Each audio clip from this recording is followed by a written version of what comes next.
Hello दोस्तों, उम्मीद है आप सभी खुश होंगे, हेल्दी होंगे और जीवन को ज़्यादा कंट्रोल करने की कोशिश नहीं कर रहे होंगे। स्टोइक दर्शन के सबसे महत्वपूर्ण सिद्धांतों में से एक आज आपके साथ साझा कर रही हूँ और वो है एक्सेप्ट रियलिटी। दोस्तों, हम सभी को जीवन में फेलियर्स, नुकसान, निराशा और अनएक्सेप्टेड घटनाओं का सामना करना पड़ता है। लेकिन उसके बाद क्या होता है? उसके बाद हम अक्सर शिकायत करते हैं, हम रजिस्ट करते हैं और खुद से ये पूछते हैं कि हमारे साथ ही ऐसा क्यों होता है। लेकिन स्टोइक्स कहते थे कि सच्ची शांति तब मिलती है जब आप रियलिटी को एज इट इज एक्सेप्ट करते हो, न कि जैसा आप चाहते थे उसकी उम्मीद करते हो। एक्सेप्टेंस कोई वीकनेस नहीं है, बल्कि यह बुद्धिमानी और साहस की तरफ आपका पहला कदम है। स्टोइक्स मानते थे कि हम वो सब कुछ कंट्रोल नहीं कर सकते जो हमारे साथ होता है। हम मौसम को कंट्रोल नहीं कर सकते, पास्ट को कंट्रोल नहीं कर सकते, दूसरे लोगों के ओपिनियन को कंट्रोल नहीं कर सकते और अनएक्सपेक्टेड घटनाओं को भी कंट्रोल नहीं कर सकते। हम जिसे कंट्रोल कर सकते हैं वो है हमारा एटीट्यूड, हमारी चॉइसेस और हमारा एक्शन।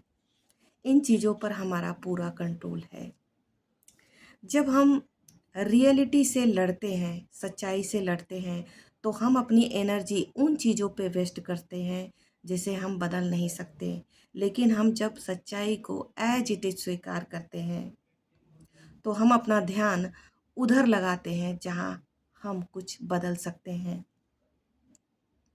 स्टोइक दर्शन के इस प्रिंसिपल को याद रखिए। उस चीज़ को कंट्रोल करने की कोशिश मत कीजिए जिसे आप बदल नहीं सकते। और यही लचीलेपन, शांति और सच्ची सफलता का रास्ता है।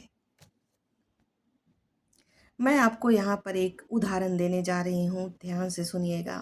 मान लीजिए एक छात्र बहुत ध्यान से पढ़ाई करता है, बहुत मेहनत करता है, लेकिन फिर भी वो एक महत्वपूर्ण एग्ज़ाम में फ़ेल हो जाता है। अब उसके पास 2 रास्ते हैं। पहला कि वह दूसरों को ब्लेम करे, अपने किस्मत को कोसे और वहीं पर स्टक हो जाए।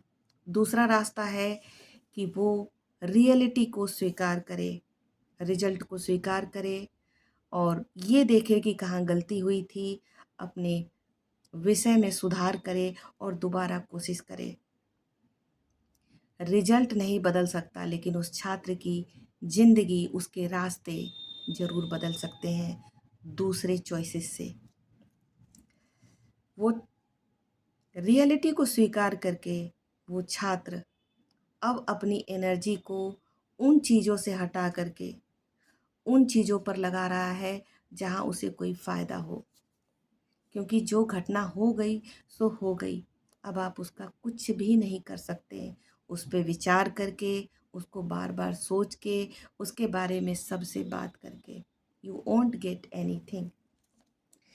दोस्तों, ये प्रिंसिपल हम सभी के जीवन में लागू होता है। कई बार हम कोई अपॉर्चुनिटी खो देते हैं, कई बार लोग हमें धोखा दे जाते हैं और कई बार हमारे प्लान्स फेल हो जाते हैं। तो अपने आप से ये पूछने के बजाय कि ऐसा क्यों हुआ, खुद से ये पूछिए कि अभी मैं क्या राइट डिसीजन, राइट एक्शन क्या ले सकता हूँ।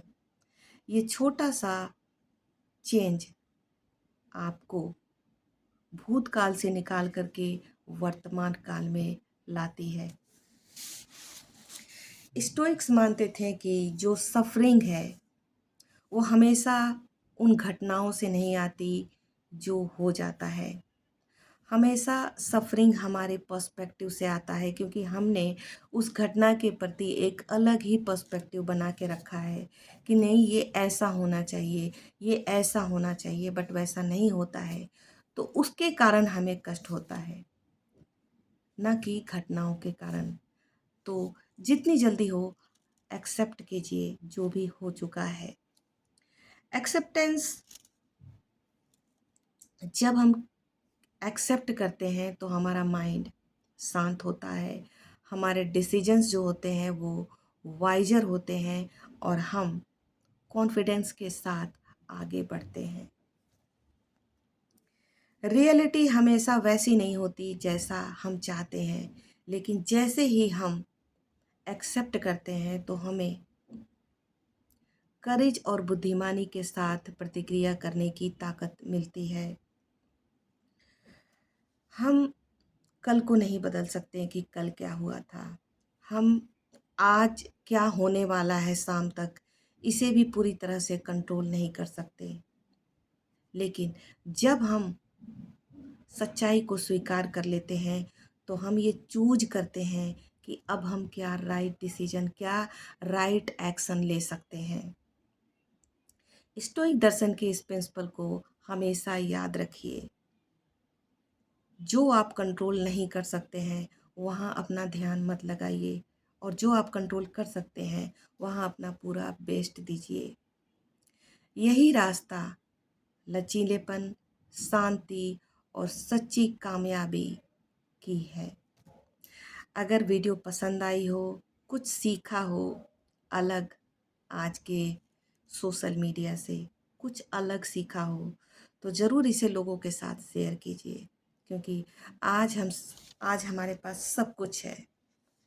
पैसा, लोगों के पास पैसा है, धन है, दौलत है, सोसाइटी, समाज, बस ये जो सिद्धांत है ना, जो 2000 साल पहले स्टोइक दर्शन में थे, कहीं न कहीं ये नहीं है अब, बहुत कम लोगों में है।